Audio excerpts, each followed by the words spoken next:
Hello, everybody. We're here with a new installment of Emergency Preparedness 101. Today, we're going to be talking about emergency alerts and notifications, and we have some guests today. So I'm Lori Hodges. I'm the Emergency Manager for Larimer County, and I am here today with our folks from the Larimer Emergency Telephone Authority, as well as Ricardo Perez from our office. Ricardo, you want to introduce yourself? Hi, everybody. I'm Ricardo Perez, Communications and Community Engagement Coordinator here for Larimer Office of Emergency Management. Welcome. All right. And you guys want to introduce yourselves? Yeah, sure. Good morning. My name is Val Turner. I am the Operations Manager for Larimer Emergency Telephone Authority. And my name's Amy Booth. Good morning. I'm the Executive Director for LEDA. All right. How about we start with what is LEDA? What do you guys do? And what do you guys do to help our county? Yeah, so Larimer Emergency Telephone Authority is the governing authority for 911 in Larimer County. We were formed by an IGA with 30 government partners. We ensure that 911 calls get from the public to one of our 6 public safety answering points or emergency communication centers here in Larimer County. All right, great. So today, like I mentioned, we're going to talk about emergency alerts and warnings. And as you can see on the screen that we have on this video, we have a lot of ways that we get information out to everybody. So our LEDA folks are going to talk through each of these different ways with you guys today, so you know how you can get emergency alerts and warnings in the county. The biggest thing that I want to say right off the bat, and I think that we're going to repeat it a couple times today, is this is an ultimate partnership between us and the community. We've said that in other videos, but for you guys, we cannot notify you if you don't participate in the process. So we'll talk about that with each one of these, how you guys can get involved and make sure that you get the right information at the right time for your family. So I'm going to pass this off to Val, and we'll go ahead and get started. Yeah, so we'll start with the first one, being the 911 database. So LEDA purchases what we call an ALI database from both Lumen and Comcast every month. That landline data that is provided by those two companies are put into our Everbridge system every month. So if you have a landline phone, you're automatically included in the emergency alert system. The only way that you can opt out of that is by getting rid of your landline, which of course we don't want you to do, but we are seeing a trend of folks getting rid of their landline in lieu of wireless devices. So this is the one step that you don't necessarily need to take action on. If you have a landline phone in Larimer County, you will receive emergency alerts if the area of imminent threat includes your home location. And you're home at the time and you answer the phone. Exactly. Exactly. So that is the first way that the first tool that we use to send emergency alerts. And I will turn it over to Amy for the second. Sure. The second way that we're able to reach you is via an app called ReachWell. ReachWell came about due to the need to be able to translate our emergency alerts into a language that would reach citizens who do not have English as a primary language.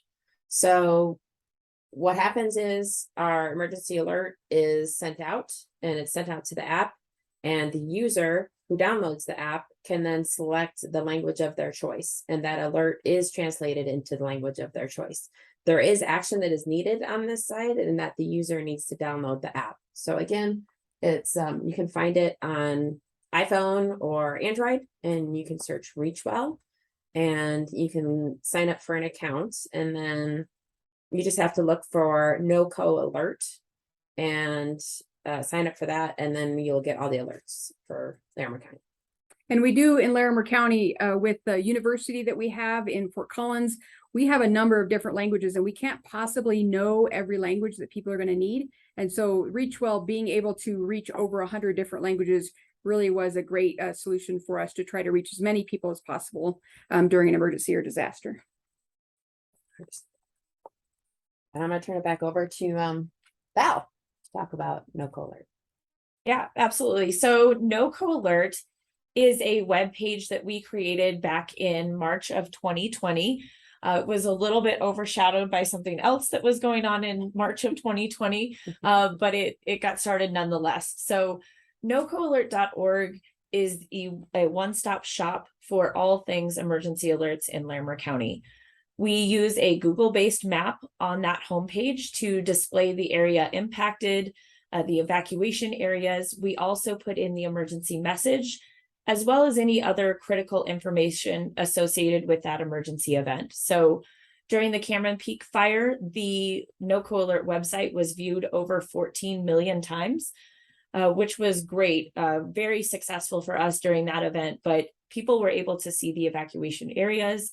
They were able to see the fire burn area, road closures, lots of different things associated with that event. So NocoAlert.org has been very successful, and I would just encourage everyone during these emergency events, if they have questions about certain events going on, go to NocoAlert.org and take a look at that information posted there before reaching out to further organizations.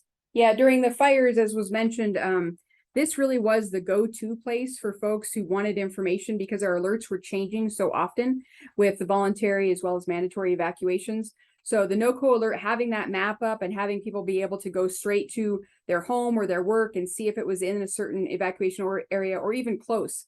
Like if you're doing planning for large animals or your family, you could see how close the evacuation areas are to you and make some plans for that. So I definitely recommend, if you weren't here for those disasters, this was really kind of a one-stop shop for a lot of the public to get information pretty quickly. Another tool that we kind of have in our toolbox to reach citizens is the community opt-in. Citizens can go to NocoAlert.org and you can create an account. You can register multiple addresses and multiple contact paths. So what that means is you can pick cell phone, you can register your cell phone, a text device, even if you have a pager, or email addresses, includes work, personal email address, and you can add up to 5 addresses. These are they will be location-based alerts. So you could pick your kid's school, you could pick your work, you can pick any address you would like to be notified, and you'll be notified at that address should an alert go out. Just another tool in our toolbox. But again, it is an action that needs to be taken by the public. You need to go to NocoAlert.org to sign up. And one other part of this opt-in is we partnered with United Way 211. We used to have a completely different database that people could go to say, hey, I have a family member who is oxygen dependent, or I have a family member who might have some mobility challenges. Well, now we've rolled all of that in to one system, which is this system here. So when you go in to opt in those cell phone numbers, you also have the ability to give us some additional considerations, whether that is the fact that you are oxygen dependent, electricity dependent, or otherwise. That gives us information during a disaster. If there's time, we can try to reach out and see if you guys need additional assistance. Now, there isn't always time. So for every family, you need to make a plan, especially if you have those types of considerations to think about. However, it's just one more tool that we're able to use as emergency managers to try to really protect everybody in our community by knowing where we have folks who might need additional assistance. A couple more things is you can also register to receive weather alerts through an opt-in. And you can also register an emergency contact, which is important for those situations when we may need to reach someone on a citizen's behalf. Yeah, and so the most important thing here, you guys, what we've already talked about is if you don't have a landline phone, the only way that we can reach you in an emergency is if you take this step here by signing up at NocoAlert.org with that cell phone or text device, things like that. That's the only way that we're going to be able to reach you. We also wanted to touch on our social media accounts. So you can also follow us on social media. We have both Twitter and Facebook pages. So you can follow us on Twitter at LIDA_911. And you can also follow us on our NocoAlert Facebook page.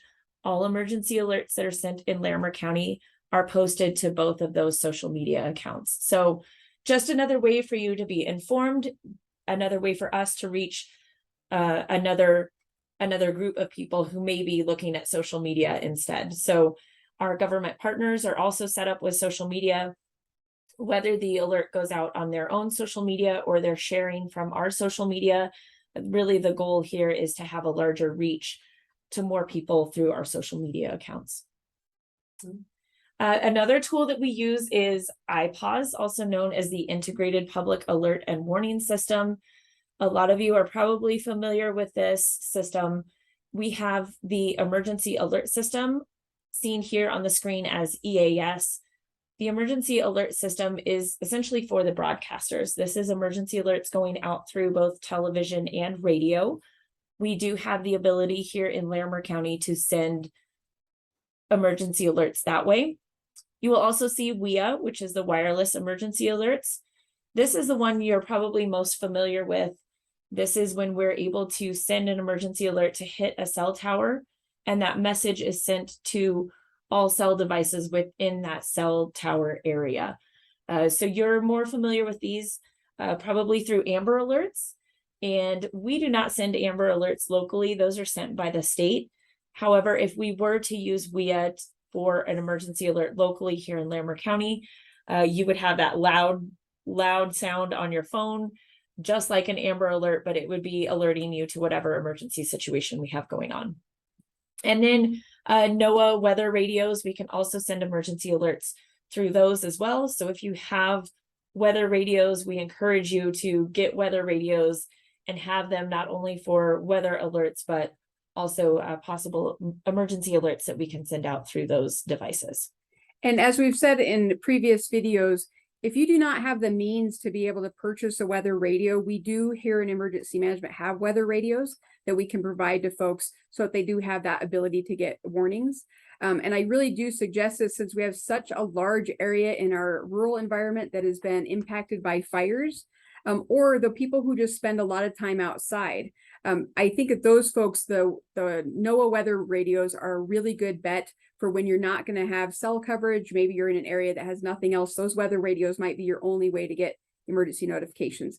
And they really don't cost that much. They're usually about $10. You can get them at Walmart. You can get them from the website. Obviously, a NOAA weather radio you can get from the website.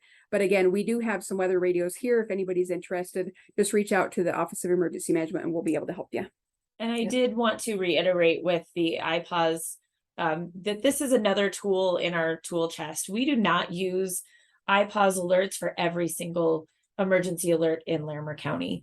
We really do use these for situations where we're trying to get in touch with folks who may not be registered in our emergency alert system already. Maybe they're not local, or we have a fast moving wildfire, kind of like the Marshall Fire in Boulder.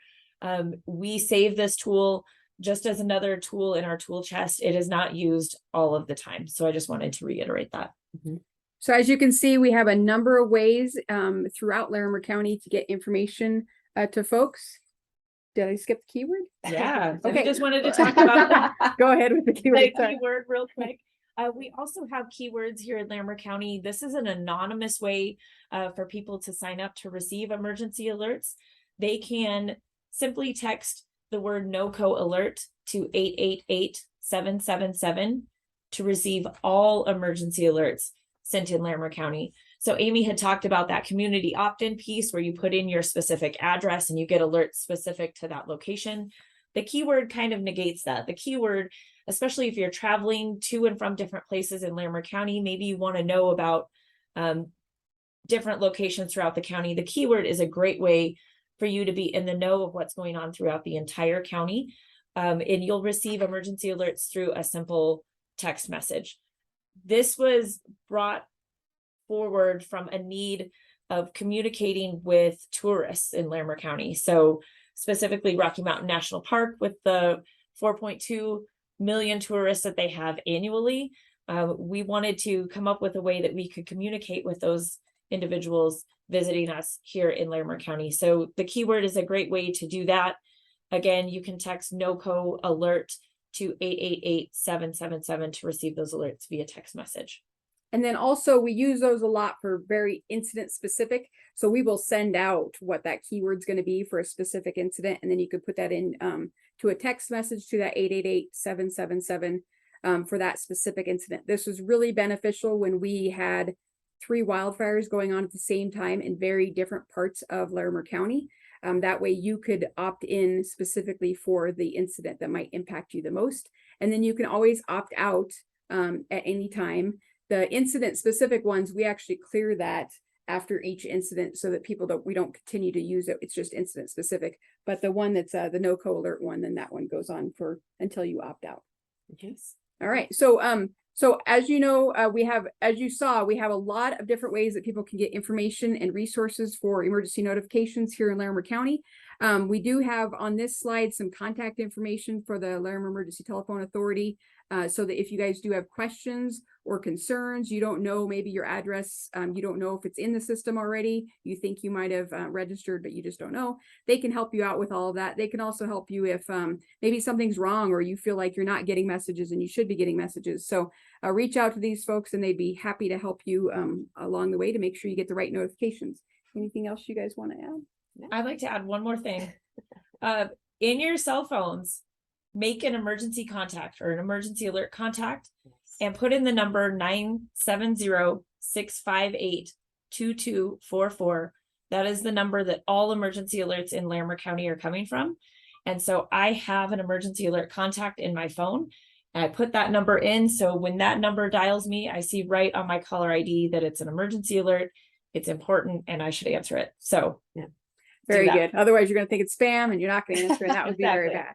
Okay. Thanks All for right. having us. Well, thank you guys very much. That was our latest installment. So hopefully you found that beneficial, and we'll see you on the next one.